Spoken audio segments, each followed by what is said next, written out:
waaw ñu xaarandi ko rek. ñu xaarandi am na ñoo xamante ni xamuñu fi siège bi pour ñu defar donc mu bàyyi la nga continuer. waaw mooy ni ñu doon waxee nañu ne loolee dina ci wax taxawaay bi direction générale des élections ndaxte du première fois muy taxawee nii gis nañu décision de justice bi jóge woon ci Ziguinchor muy le juge Sabali réintégré Ousmane Sonko ci liste électorale yi mais taxul Ayib Daffé jël si fiche de parrainage am ñëwaat ba si la xoloon waa Sénat itam gis nañu kon mel ne maître parrain ñu daal di koy déglu. ñu teewlu déclaration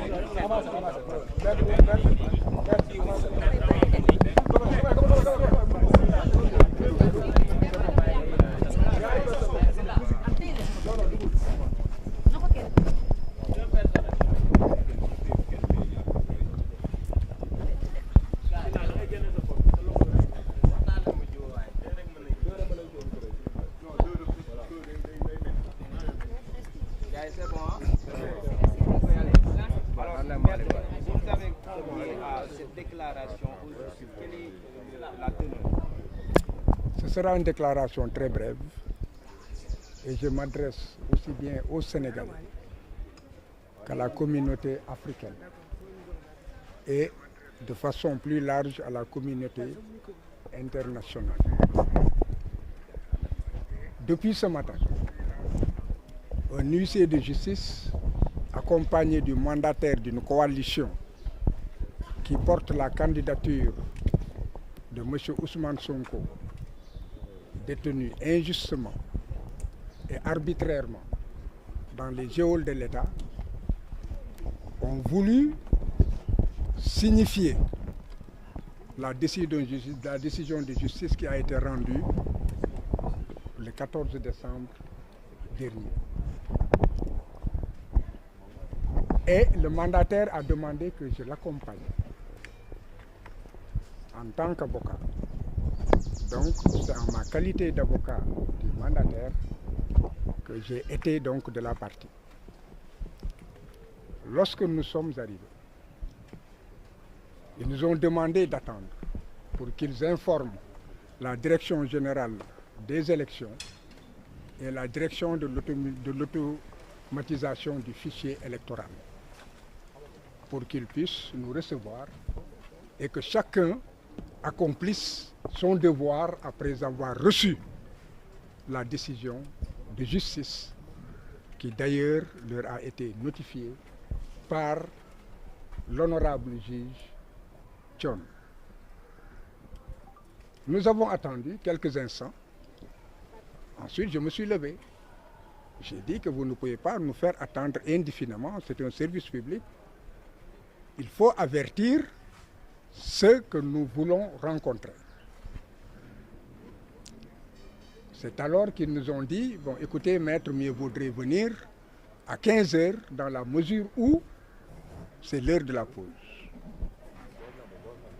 Bon, j'ai demandé donc au mandataire et à l'huissier de se retirer. Et là, je devais, en tant qu'avocat, donc exercer mon travail correctement en me rendant au niveau de la direction nationale de l'immigration clandestine. Ils ont voulu m'empêcher donc de rester dans les locaux parce qu'il s'agit en fait de 3 services. Je dis que vous ne pouvez pas m'empêcher et ne me touchez pas.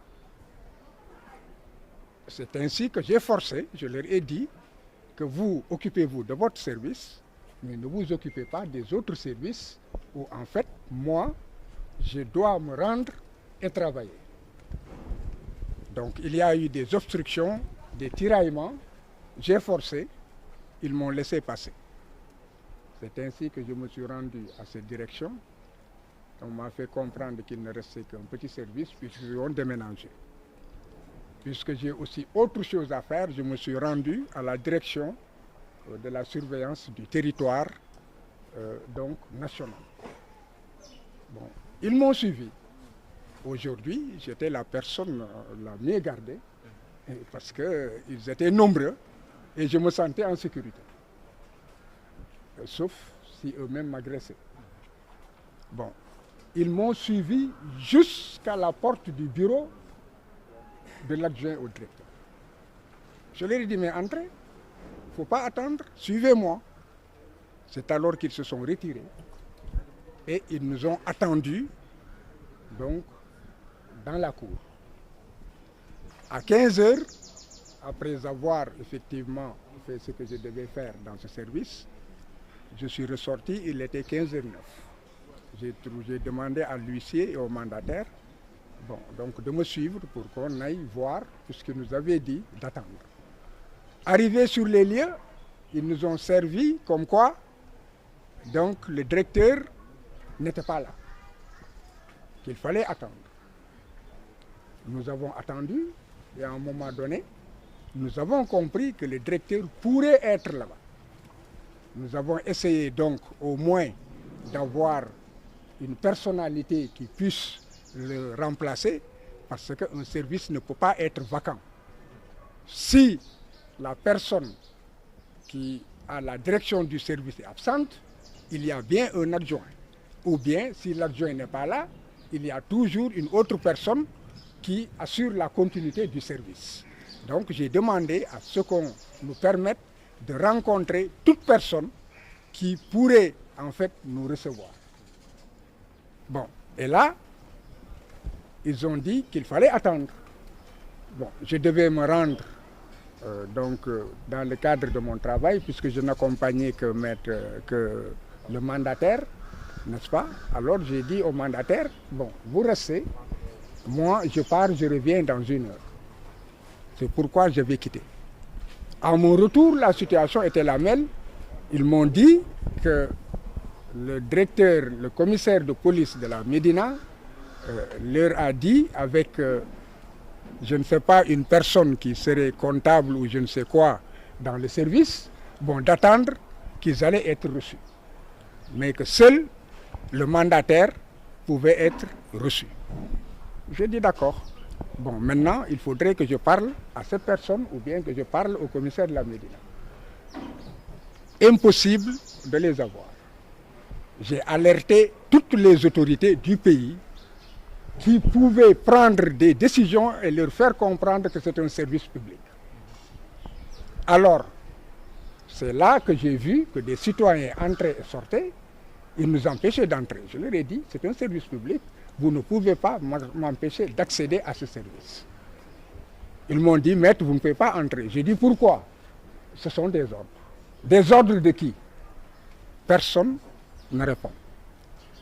J'ai alerté toutes les autorités, je leur ai dit, j'entrerai dans ce service en tant qu'avocat et en tant que citoyen. J'entre seul et personne ne m'accompagne, s'il le faut. Ils m'ont dit en tout état de cause, aujourd'hui, les ordres, c'est que vous ne franchirez pas cette porte. Évidemment, j'ai essayé d'entrer. Et vous avez pu filmer cela. Et à la limite, ils allaient me brutaliser. Je leur ai dit maintenant, je sais que vous avez reçu des ordres.